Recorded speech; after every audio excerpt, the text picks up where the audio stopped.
What is up, guys? Welcome back to another video. I hope you all had a great day, and I'm back at it again with another video. And yes, today's video is about John Cena, right? It's about the unnecessary hate John Cena gets and receives from the fans. And I've always discussed this topic with myself, and today I wanted to address this matter because this matter is getting out of hand, and it's basically 2021. Like, people just gotta move on and stop hating John Cena for unnecessary reasons. And yes, disclaimer, right? Disclaimer before we start the video is that if you're not a fan of John Cena, if you didn't like John Cena, if you don't like his in-ring work, if you don't like him as a character, if you just don't like John Cena as a whole, basically it's okay. It's okay. We all have our own opinions, even though some of them stink. But yes, we all have our own opinions. This is an opinion-based sport mostly. But yes, this video is strictly directed to like the fans who basically hate John Cena for unnecessary reasons, and I don't even have the right words to explain it. But yes, let me just hop straight into the video. Whether you love it or hate it, John Cena is undoubtedly one of the greatest wrestlers of all time.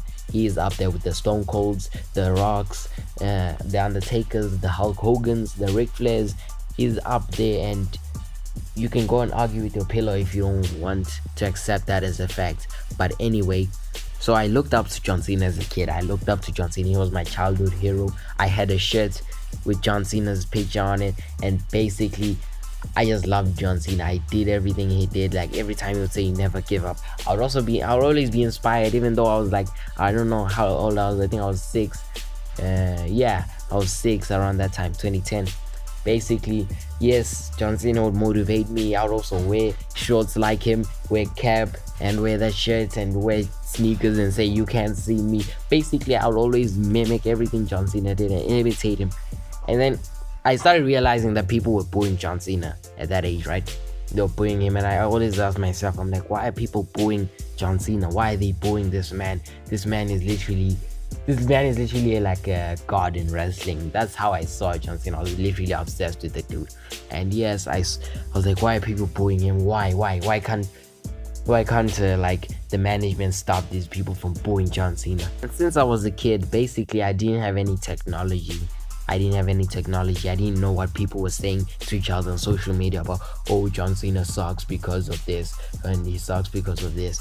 And I only found out as I grew up that basically people were hating on John Cena for a couple reasons that I'm going to speak about right now.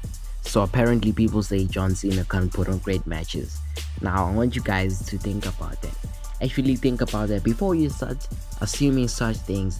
Think about it, right? Go look back at everything John Cena's done. He even gave Great Khali the best match of his entire career, and we all know that Great Khali was just a terrible wrestler. It might be because of his size, but the Great Khali was just terrible to watch. And John Cena gave the Great Khali his greatest match in his entire career. John Cena also had bangers with Randy Orton. He also had bangers with Triple H, I think, AJ Styles. He also had a great match with CM Punk. That is also considered one of the greatest matches ever, even though it was botchy, but still, they still managed to tell a great story in that match. And who did it have? It had John Cena. And let's go back to AJ Styles. John Cena and AJ Styles put on bangers. They have a string of great matches, and people say John Cena doesn't know how to put on great matches. Plus, AJ Styles is one of the greatest in-ring performers of all time, and you cannot argue with me on that. Anyway, yes, John Cena also put on great matches with AJ Styles. He also put on great matches when he was the United States champion in 2015 when he was issuing open challenges. He basically elevated certain stars who were coming from NXT, like Sami Zayn, Kevin Owens, Cesaro, Rusev, even though Rusev didn't do much in NXT. But yes, Rusev also got a name for himself because of the matches he had with John Cena. And then people say John Cena doesn't put on great matches, and most of those matches were bangers, and people still say John Cena doesn't put on great matches. That is just bullshit. And I know people say that because John Cena doesn't have a wow moveset, he doesn't do 10,000 flips like Ricochet, doesn't do 8,000 Hurricane Runners from the top to the floor or whatever. Yeah, those moves. But It's just simple. John Cena doesn't need such a move set to be on top, because let me make an example of Ricochet. Ricochet is very athletic and talented, but look where he is. Look where his career is right now. You see? So yeah, that's basically my point. John Cena doesn't need a moveset like Ricochet in order to be on top, because John Cena is a larger than life character and he doesn't need such movesets in order to prove he's on top, because John Cena, with or without that moveset, he can draw a crowd into watching him actually perform. Another reason for people to hate on John Cena is that he buried Nexus and Alex Riley. We'll get on Alex Riley later, but let me first discuss on Nexus. So Nexus made their debut 2010 after the first season of NXT, when it was still a game show. And yes, they made their debut attacking John Cena and CM Punk, who were in the ring, and they also attacked the announcer. Daniel Bryan choked out Justin Roberts with the tie, and he got fired. Then he got fired, I think. Yeah, I don't know when. I think it was the next day or something. But anyway, yeah, that's how they made their debut. Their debut, I won't lie, it was cool. It's probably one of the greatest faction debuts of all time, alongside with the NWO, the Shield, and other factions, right? The problem I had with the Nexus was bland. Apart from Wade Barrett and Justin Gabriel, everyone else was whack. I won't lie, everyone else was whack. And basically, people are hating on John Cena because he buried that faction. Something that happened 11 years ago and people still don't want to get over it. Like, come on, just move on. We're in 2021. That thing happened in 2010. Like, come on. That thing happened in 2010. And it's not like the Nexus were even that good. They weren't that good. Their debut was cool. Yes, their purpose, the function of the group was cool. Yeah, there is young and upcoming wrestlers who want to take over. Yeah, it was cool.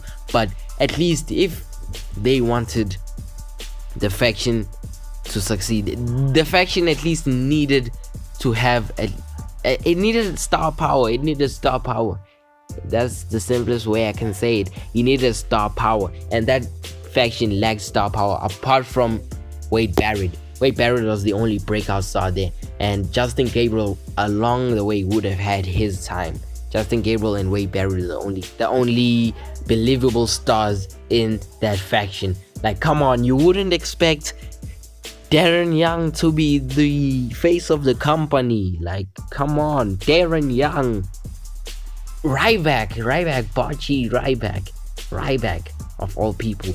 David Otunga, Michael Tarver, Heath Slater, and you expect these people to be breakout stars, such charisma vacuums, and you expect them to be one day the face of the company. John Cena sold out arenas. People bought tickets to go and boo John Cena at WrestleMania. People bought tickets to go and boo John Cena at pay-per-views, at shows, and you telling me that people would want to buy tickets just to watch Ryback versus David Otunga in the main event of WrestleMania? People wouldn't even believe that that is actually a main event.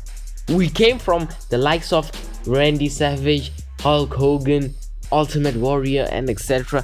From main eventing WrestleMania, imagine to coming and seeing David Otunga versus Ryback in the main event of WrestleMania for the WWE Champion. That doesn't even sound believable. That just sounds like a horrible idea that a stan would book. Probably like the ultimate Ryback stan. Ryback is better than every wrestler. You know, those type of stans, right? That's like something they would book. And that's just a waste of time. Like, you think people would actually waste, I don't know, a couple dollars just to buy tickets to watch David Otunga over John Cena? I mean, people have better things to do than that. Wade Barrett was the only one who could maybe draw a crowd or something, yeah.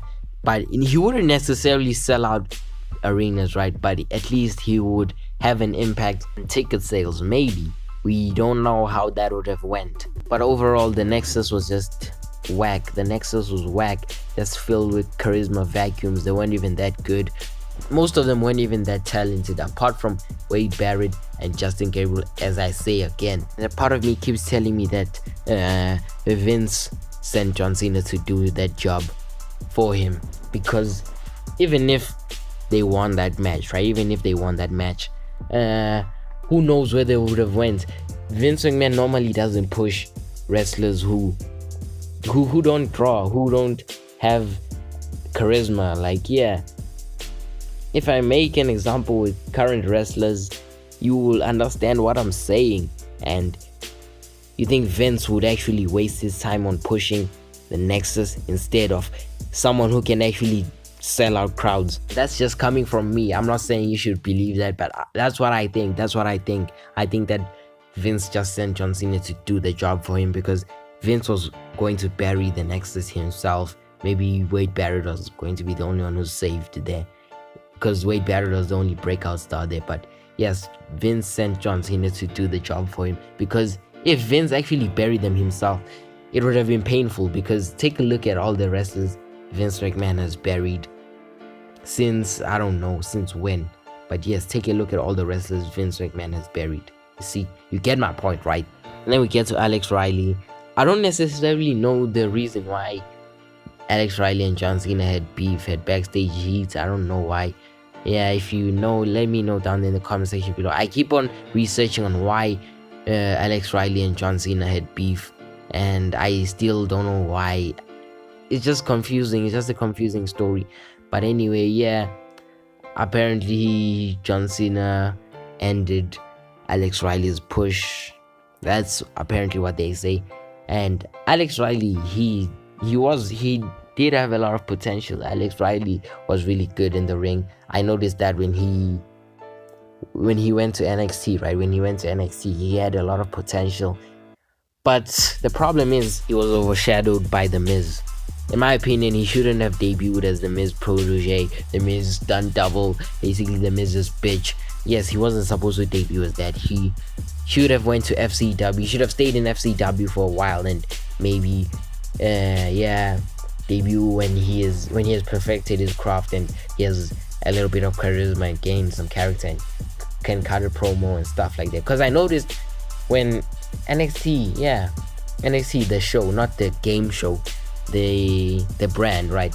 Yes, when he started wrestling there, I noticed that this man had a lot of potential. What lacked in him was charisma. He didn't have charisma, and yeah, he was a commentator for a while. I remember he was a commentator for a while.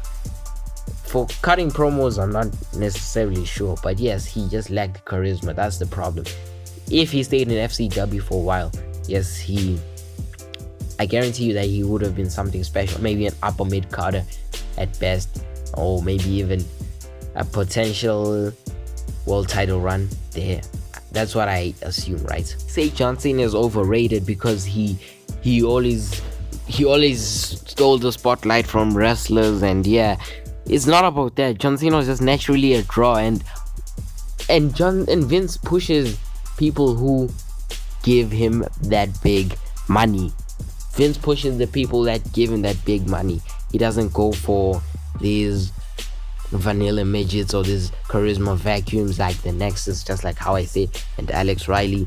Vince relies on people who will actually carry that company, who will actually carry that company as the face, and also bring in that big dough. Should he have buried Nexus? No. Chris Jericho said he shouldn't have buried Nexus. Edge says he shouldn't have buried Nexus. John Cena has spoken about it. He regrets it, but either way, Vince would have done the job himself. Should he have buried Alex Riley? He shouldn't have buried Alex Riley, right?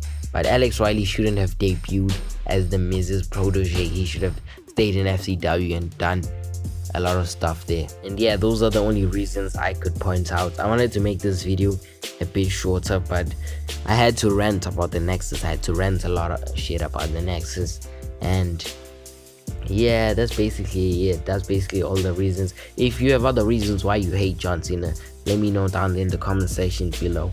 And yes, it's just unnecessary to hate John Cena for these reasons. Like I said in the disclaimer, if you don't like John Cena's in-ring performance, if you don't like his in-ring work and stuff, if you don't like John Cena's character as a whole, it's okay, but at least have a reason for hating John Cena, a valid reason, because you can't keep hating on John Cena for burying the Nexus. That was 11 years ago. We gotta move on. We're in 2021, and most of all, you can't say that John Cena can't put on great matches. that you should just leave out of your mind and forget you ever thought about such. People should appreciate John Cena more, because basically John Cena is like the last mega star of professional wrestling. Not even Drew McIntyre can surpass John Cena. Not even Roman Reigns. We don't know. Maybe as time goes on, maybe there will be that one wrestler who will become the new face of the WWE. But even Drew McIntyre, who's WWE champion and at this moment won't surpass John Cena, because John Cena carried that company. John Cena was basically the last mega star in professional wrestling. He carried the WWE for a very long time, was even the face of the company, the believable face of the company. Even though people hated him, he still sold out crowds, he still sold out merchandise, even though it was basically the same merchandise, just different colors.